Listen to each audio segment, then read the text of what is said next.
So I like to talk about the Casio EFR-S107D as someone with a small wrist. Some might say the size of a salt shaker. You know, like one of those fancy glass ones at the nice restaurants. Yeah, like that small. But let me zoom in. I'm looking a little wide angled there. I've had this watch for a while now, and I want to share 3 pros and 2 cons and just some general comments about this particular watch.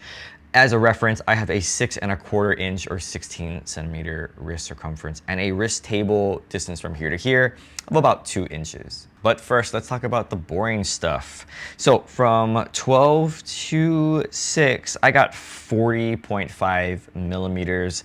I got from the 9 to the 3, including the crown, I got about 44 millimeters. From lug to lug, I got 47.5 millimeters. On the glass, I got 32 millimeters across. Got it starting out at 20 here, and it eventually tapers off to about 18 millimeters. But why did I buy this particular watch? I wanted the Edifice S. Now I'll admit that I've been an admirer of the Casio Edifice line for a while. They're sporty, they're nice, some of them look actually pretty good, but most of the watches, let me zoom in, are a little bit too big for me. They have the S or slim line, and for the longest time I really wanted to get the S108D. I think it's the D, which is the Casio looking watch. It looks like the octagon shape. However, when I tried it on at Macy's, that watch is tiny, and that's saying a lot coming from someone with a small wrist. I just didn't want that watch. So when I saw the S107D, it looked to be what I thought was the perfect size, you know, 40 around. I thought, hey, it's a nice watch, I'm gonna go for it. Now, pro number 1, it is straight up design. This is the main reason to buy this watch, in my opinion. Let me zoom in on speaking of design. It's just for the design. I mean, there are so many wonderful features on this particular watch. First, I mean, obviously, you must have noticed the screws on the bezel, and they're lined up nicely. How cool is that? There's also a very nice brush finish on this. I don't know if you can tell, but on the dial, it's like grained. I don't know how else to describe it. I have smudges here. I guess I got smudges here. But it's like grained. Is it gonna do it justice? Do it justice? Can you see it?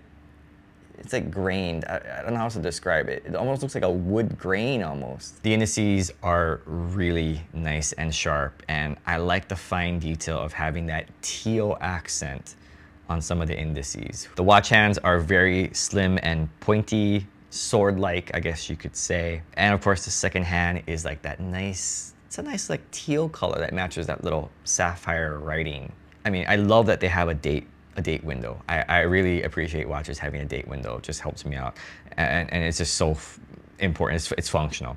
But on this date window, I noticed that the background is also dark. So in a lot of watches that I've had or that I have, the date window on the back is white, but this one, they made it the same color as the dial, and so it just kind of blends in with the background. It's very subtle, but a very nice design feature. Overall, this is just a nice looking watch in my opinion. I know looks are subjective, but boy, to me it's a nice one. All right, and pro number 2, talk about fit. Now, obviously this is very important for someone with a small wrist. I think that this watch fits perfectly. Before buying it, I wasn't sure whether it would fit my wrist. I thought it might be a little bit too big, but now that I have it, I don't think that it is too big, and I'm very comfortable with the look. The thing that I notice is if I'm unsure about if the watch is too big for me, I'll ask my wife, and she usually says, no, it's fine.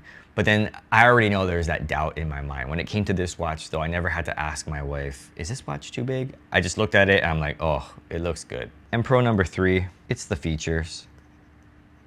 I don't really want to make too big a deal out of this one because honestly, after the design, the look of this watch, and the fit, I mean, the features are just like icing on the cake, really.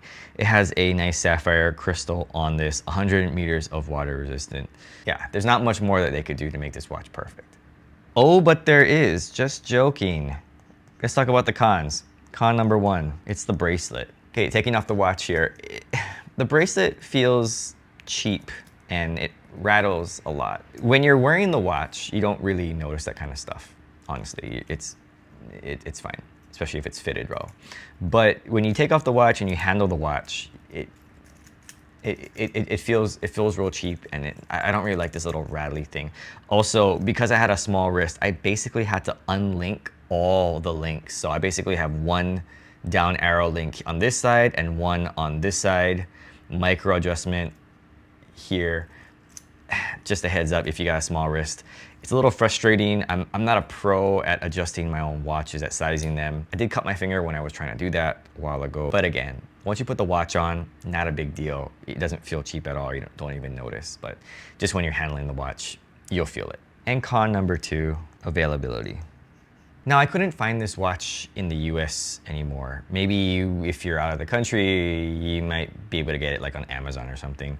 But I could not find it anywhere in the US, and so I had to get it overseas. The price was pretty reasonable, but still, you won't be able to find this watch that easily in the US, which is a shame because I think it's a great watch. I wish they would just re-release some more of these because it looks so good. So these are tougher to get than most of your other Casio watches, but if you manage to find one, I say, hey, go for it. Now, just some closing thoughts.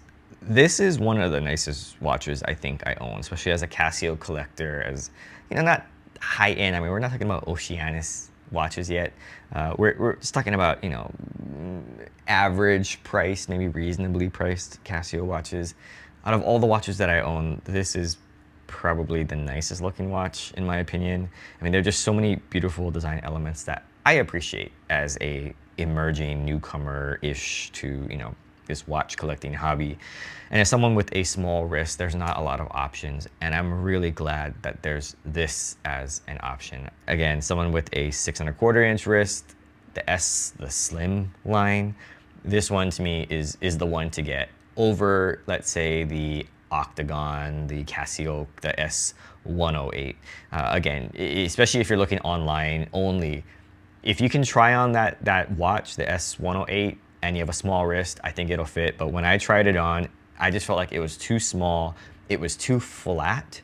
And so when I looked at it from the side profile, it just was a weird watch. I mean, it looks great online.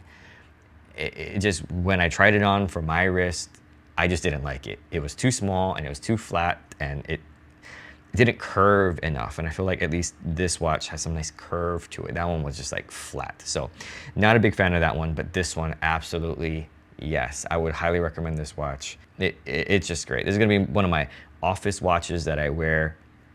It's not flashy, but I think it's very unique, especially with the screws. I think people are gonna be like, oh, wow, it's a nice looking watch. And at least for me, I'm gonna notice, right? Like, if nobody else notices, because most people probably aren't gonna even notice, I'm gonna notice. And I like looking at this watch because it just looks nice.